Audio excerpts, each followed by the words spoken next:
ہر language میں تفسیریں موجود ہیں، لیکن جو مجھے خود پڑھ کے کمی محسوس ہوتی تھی وہ یہ کہ اس کو ڈے ٹو ڈے لائف سے ریلیٹ نہیں کرتے. وہ علمی باتیں بہت زیادہ ہوتی ہیں، لیکن ہمارے عمل کے لیے، خود ہماری ذات کے لیے، ہماری اصلاح کے لیے، اور جو خرابیاں ہیں وقت کی اس کی اصلاح کے لیے قرآن میں سے ڈائریکٹ میسج کیا آ رہا ہے وہ عام طور پر مسنگ ہوتا ہے. اور پھر خاص طور پر خواتین کے لیے جو خواتین کے خاص مسائل اور جذباتیت ہے اس کی اصلاح میرے خیال ہے شاید مرد تو محسوس بھی نہیں کر سکتے اس کو. میں نہیں کہتی نعوذ باللہ کہ ہم نے بہت بڑا کوئی کام کیا یہ کچھ، لیکن مجھے لگتا ہے کہ مردوں کو عورتوں کی نفسیات نہیں پتا، نہ ان کے مکر پتا ہے. لیکن جو خود ان چیزوں کے بیچ میں سے گزرا ہو اور جو ہر وقت دائیں بائیں دیکھ رہا ہو، جس طرح وہ اس درد کو محسوس کر سکتا ہے اور اس پر اچھی کھچائی کر سکتا ہے، وہ میرے خیال ہے کہ مرد بیچارے تو بہت سافٹ ہوتے ہیں. کراچی میں ادریس صاحب پڑھا رہے ہیں نا، تو اسٹوڈینٹس کہتے ہیں سر آتے ہیں تو ہم ریلیکس ہو جاتے ہیں، ہمیں ایسا لگتا ہے کوئی مشفق باپ آ گیا، اور میڈم آتی ہیں تو ہم خوف زدہ ہو کے بیٹھ جاتے ہیں کہ اب ہماری شامت آئی. ادھر ادھر دیکھا تو آپ لوگ تو لکی ہیں.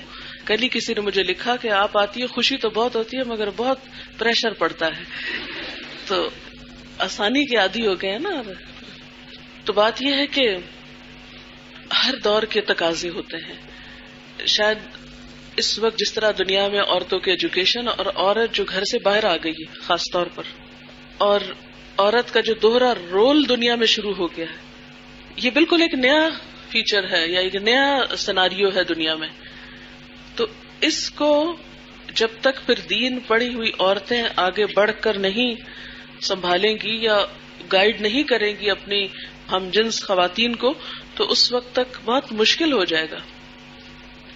یوں لگتا ہے نا کہ اگر آپ تاریخ پڑھیں تو جیسے دنیا کا سین بدل گیا نا. اور آپ کو پتا ہے کہ ان کی ٹیچر نے ان کے ساتھ کتنی محنت کی ہے، معلوم ہے آپ کو کچھ؟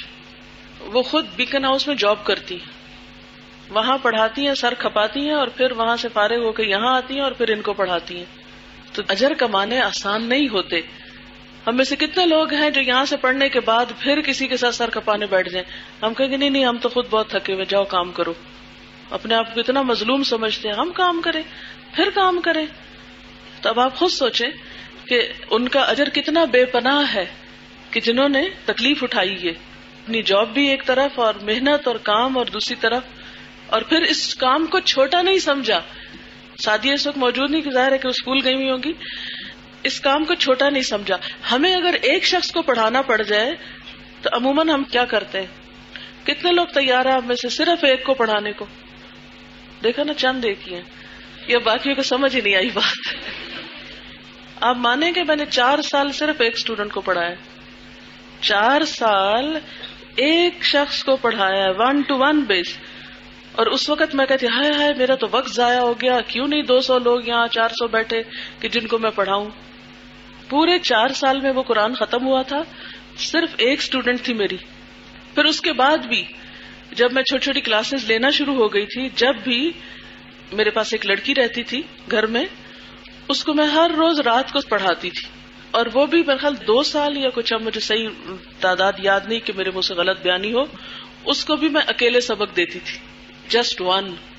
اسی طرح ایک اور میری اسٹوڈنٹ جب میں سرگودا کالج میں پڑھاتی تھی تو اس وقت بھی شام کو کالج سے آنے کے بعد پھر میں پڑھاتی تھی.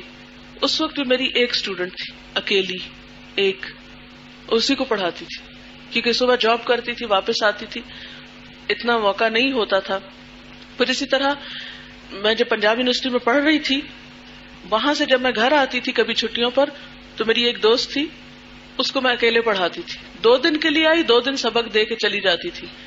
جیسے ویکینڈ پہ ہے، بس آپ لوگ ہاسٹل رہتے ہیں تو ویکینڈ پہ جاتے ہوں گے گھر، تو میں جب گھر آتی تھی تو میں کہتی ہاں میرا وقت ضائع ہوتا ہے، کیونکہ میں ہاسٹل میں تھی تو میں ہاسٹل میں بھی اسٹوڈینٹس کو پڑھاتی سکھاتی رہتی تھی. گھر آتی تھی تو 2 دن میں سبق دیا، مہینے بعد آئے 2 دن، پھر سبق دیا 2 مہینے بعد آئے، زیادہ چھٹیوں میں آئے جیسے بازو کا سمر ویکیشن یا کچھ اس طرح ہوتا ہے، تو جتنے دن آتی تھی. اور اس طرح کر کے میں نے اس کو بھی ایک اکیلی کو پڑھایا. یعنی 4 لوگوں کو تو مجھے یاد ہے، شاید کوئی اور بھی ہو، 4 لوگ ایسے ہیں کہ جن کو میں نے ایک کو صرف پڑھایا ہے قرآن پورا. میں نہیں سمجھتی کہ میری محنت ضائع ہوئی. مجھے اس کا بہت فائدہ ہوا. کیا؟ میرا کانفیڈینس بلڈ ہوا, میری دہرائی ہوتی رہی. کیونکہ شروع میں ڈر لگتا ہے نا کہ پتہ نہیں منہ سے کیا نکل جائے کیا نہ نکلے. تو ظاہر ہے کہ ایک دفعہ پڑھنے کے بعد انسان علامہ تو نہیں ہو جاتا کہ فوراً ہی تفسیر کی کلاس لے کے بیٹھ جائے. تو اس میں کیا ہو سکتا ہے کہ آپ دہرائی بھی کر سکتے ہیں. مثلا اگر کیسٹ کلاس آپ لے رہے ہیں, ٹھیک ہے وہ لیتے رہیں, اور کہیں ایک آدھ شخص کو الگ سے بھی خود دوبارہ جو دہرائی کر رہے ہیں اس کو پڑھاتے جائیں, تھوڑا تھوڑا تھوڑا تھوڑا تھوڑا تھوڑا. آپ کا کانفیڈینس بلڈ ہوتا جائے گا, اور پھر 2 سال لگے, 3 لگے, 4 لگے, جب آپ کے اندر علمی پختگی آ جائے اور آپ لوگوں کو فیس کرنے کے قابل ہوں, تو پھر آپ زیادہ لوگوں کو پڑھائیں, پھر اس سے زیادہ, پھر اس سے زیادہ. پھر کہیں بھی جا کے آپ کو خوف نہیں لگے گا, کہیں سے بھی قرآن کھولیں گے تو انشاءاللہ آپ پڑھا سکیں گے. لیکن اس کے لیے ایک لمبا سفر طے کرنا پڑتا ہے. ہم لوگوں کی عادت کیا, اسٹوڈینٹس کیا ہے, یہ سارے سیٹ اپ کو دیکھتے ہیں کہ انسٹیٹیوٹ بنا ہوا ہو, ایک کرسی میز ہو, اسٹیج ہو, اور بہت سے لوگ آئے ہوئے ہوں, اور پھر ہم ان کو ڈھیروں کو پڑھائیں. اور جو لوگ اوپر سے شروع کرتے ہیں نقصان اٹھاتے ہیں, پھر غلطیاں کرتے ہیں, پھر لوگ پریشان کرتے ہیں, پھر مایوس ہو کے گھر بیٹھ جاتے ہیں. باز آئے ہم تو قرآن پڑھانے سے. وہ ایک پودے کی مثال تفسیر میں آپ نے سنی ہوگی, وہ چائنیز بیمبو. آپ کو پتا ہے 5 سال تک وہ بہت تھوڑا تھوڑا گرو کرتا ہے, بہت چھوٹا چھوٹا چھوٹا چھوٹا, یعنی چند انچز اس کا پودا بنتا ہے, اور اس کے بعد ایک دم شوٹ کرتا ہے, بہت ہائٹ پہ جاتا ہے, شاید 80 فیٹ تک جاتا ہے.